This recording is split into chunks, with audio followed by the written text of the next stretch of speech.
Hey, how's it going everybody? It's DJ Sketch and welcome back to the channel.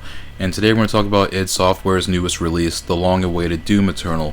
At first when I heard this was going to be delayed from last November to March of 2020, I was honestly kind of stoked.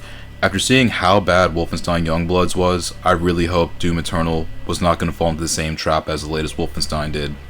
Luckily that did not happen, and this was a great entry in the Doom franchise to play through even with its flaws for the most part.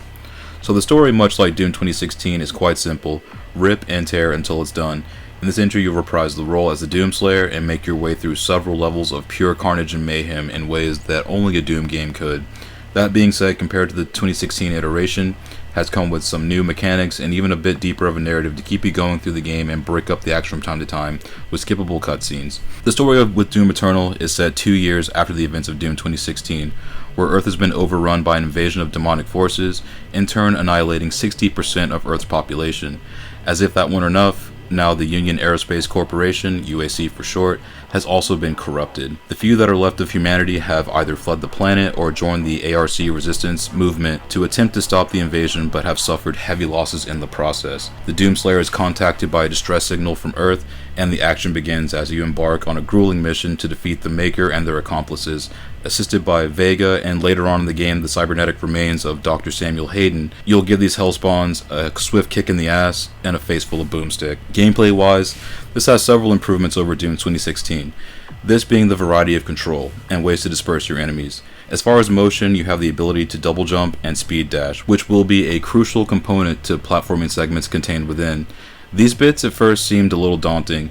Once I got the hang of the controls and everything I could do, it all began to make sense. The jump puzzles, some being tougher than others, started to come together, and after a while began traversing and zooming through the terrain without much of a problem. The combat is a blast, though at points it may feel like it's a little rinse and repeat.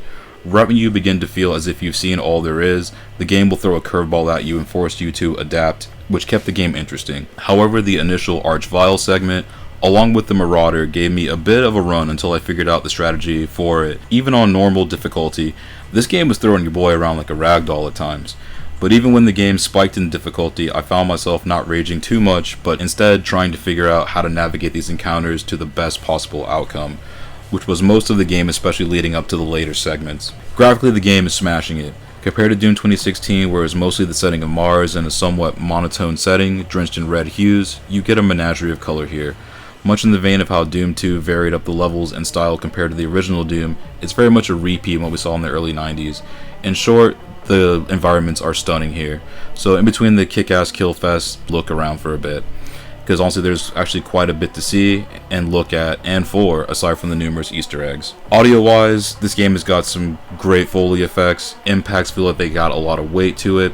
The soundtrack absolutely bangs with some ambient tunes and also some high energy, intense tracks, mostly which the series is known for. And the in-game audio and music selection is on point to the fullest here. It's going to add to the carnage and also going to add an extra hint of atmosphere to those moments when things do calm down, even if they are brief. It's not all perfect though, unfortunately.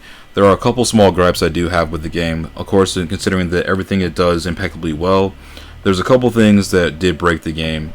And at first it was bugs.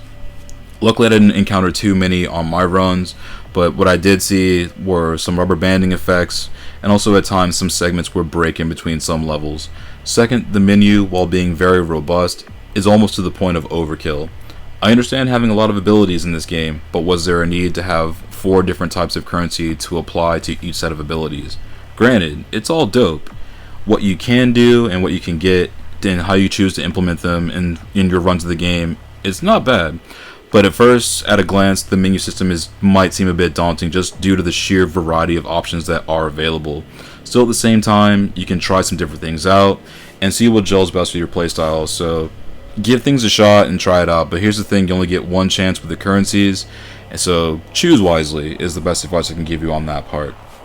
Also, the versions of Doom 1 and 2 that are also included with this version are prone to technical issues, so if you have other ways to play any of the original Doom entries, I recommend those over this one that are included in Doom Eternal. All in all, without spoiling anything about the story in Doom Eternal that's important, this was an absolute blast to play, and I enjoyed nearly every second of it. If you're a fan of the Doom franchise, this will harken callbacks to the originals as well as add a new coat of paint on an already badass formula. Plus, the game is no slouch on the challenge. You'll definitely get your value of time out of this, especially if you play it on the higher settings, because it's going to give you some work to do, that's much for sure. While this game is not perfect, it's damn good, and for that it gets an 8.5 out of 10. This is a must play. This is probably going to be one of the best games of the year to come out, especially considering the climate of things as they are. And this is definitely worth the asking fee of the standard price. If you want to go for the higher up editions, go for it. But also, if you wait for the price to drop a little bit on this one, it's only going to make Doom Eternal that much more worth it to play later on down the line. So I thank you again if you made it this far in the video. If you find these reviews helpful, that's awesome. I'm glad you can use this as a resource. And check back often. We're going to have some more reviews coming up in the future. And once again, thank you for checking this out. I'll see you on the next one. Take it easy.